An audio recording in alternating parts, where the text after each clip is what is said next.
Hi, what's up, world? It's your boy Mecca. I'm reporting live for ballandmindframe.com. Today we're at Phillips Arena, home of the Atlanta Hawks. Right before the Hawks take on the Orlando Magic later tonight, we're going to get a chance to speak with Hawks forward DeMarre Carroll. Carroll's been a huge influence on the success of the Hawks this year. Not only has he brought a strong defensive prowess like we've known him to do, but his 11 points per game has definitely helped out on the offensive side. So today we're going to talk to him a little bit about hoops, but we're also going to speak to him about his clothing boutique, his interest as far as in his new foundation, and a couple other things. So just stay tuned, check it out, ballandmindframe.com. Alright, what's up, world? As promised, I got my man DeMarre Carroll here with me today. What's up, DeMarre? What's going on, bro? What's up, man? Well, first question, man. Let's get right to it. Y'all having a great season as far as the Hawks. Speak about your impact on this season, man. Because you definitely showed up a lot as far as we knew you was gonna be a defensive force, but you putting up 11 points like that has definitely been a help. So speak about your impact on the team. I just try to go out there and do whatever the team needs me to do. You know, that's to be the junkyard dog. Yeah. Do all the dirty work. Some nights I might have it going offensively, some nights I might not. Yeah. So I just try to bring my defense every night, but you know, offensively, people been slipping on me a little bit, but you know, I just keep making pay. That's what it is, man. So speak to us about how you got into hoops in the first place, man. So what made you want to pick up a basketball? The biggest thing with me, man, is I come from a basketball family. Yeah. My uncle, right now he's the head coach of the University of Arkansas. My dad played, my other uncles played, so you know, I started at an early age when I was about 4 years old. So they always made me play basketball, and you know, that's why I grew to love. Yeah. Looking back on it, man, I know when you was drafted in 2009, you was actually picked late in the round, like 27. Yeah. I went and looked at the draft last night, man. There was a couple players that, there's some teams that got to regret not picking you up early. Like, do you ever think back about that, like some of the people that passed over you in that draft? No, I think everything happens for a reason. Being picked that late made me realize, you know, that I need to work on a lot of things. Yeah.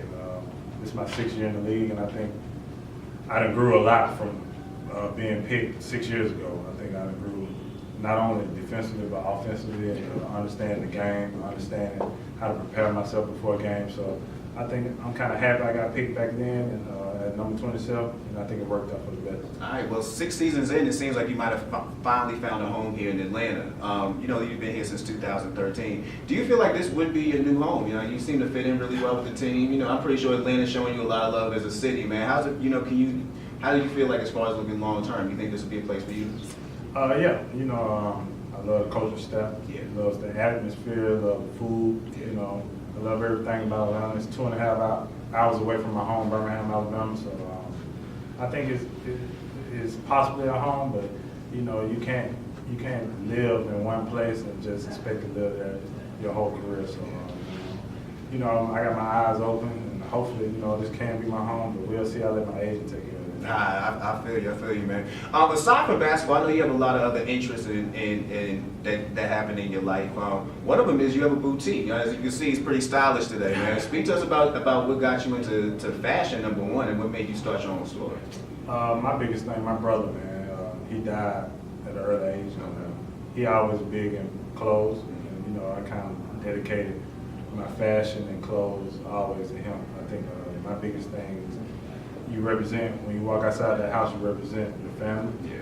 And you represent whoever you live in the house with. So I always try to go out and, you know, dress appropriately. And my mom always told me to go out the house wearing a nice fit. So that's my biggest thing, man. But yeah, I got a boutique. It's coming soon. It's at hypes.com, at hypesatl.com. So if any of y'all want to go online and shop, the boutique will be open in about 2 months. And it'll be in the Buckhead area, and just look out for it. All right, that's what's up. I mean, if you ever want to take a Google search, go check him out when he was a kid, man. He was suited and booted, suits and ties and all that. We gonna see any of that in the store, or is it just gonna be urban gear? It's gonna be urban gear, man. You know, no suited and booted. I'm gonna wait a couple more years till I get like that. Got you, man. What are your top 3 brands? Right now we got Black Caviar. I think we're gonna bring Bruce Lee in there. You know, we got a lot of brands post game. We got a lot of brands that a lot of people out here in Atlanta really haven't heard of. And we really get a lot of our brands from California, Paris, those type of places. So, you know, we're just trying to bring a different vibe. Of course, of course. I know one thing that's also real dear to your heart is your foundation. Speak to us about your foundation. What made you want to start that in the first place? Biggest thing for my foundation is, I got a liver problem, and I think, a lot of people don't understand what I live with day to day, and a lot of people in the world go through. So my biggest thing is, try to reach out to other people like myself and let people be aware of this type of liver condition, and just try to help. I think I'm a role model on a lot of levels, and I think I can reach out to more people with this foundation, and I think it's a big part of my heart.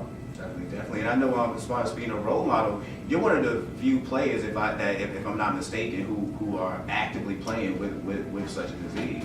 Have you ever thought about how that's going to affect your career long term, or is that something that you even worry about? Nah, I live day to day. I got a doctor staff, so I really don't worry about it too much. They told me that's something way in the future, so I just try to live day to day, man, to keep praying, man, and just keep playing basketball. Gotcha, man. All right, let's get back to the season. Last year this time, if you was listening to sports radio, if you even spoke to a couple of fans around the city, the big thing for the Atlanta Hawks was let's tank and see if we can get Andrew Wiggins. Obviously that didn't work.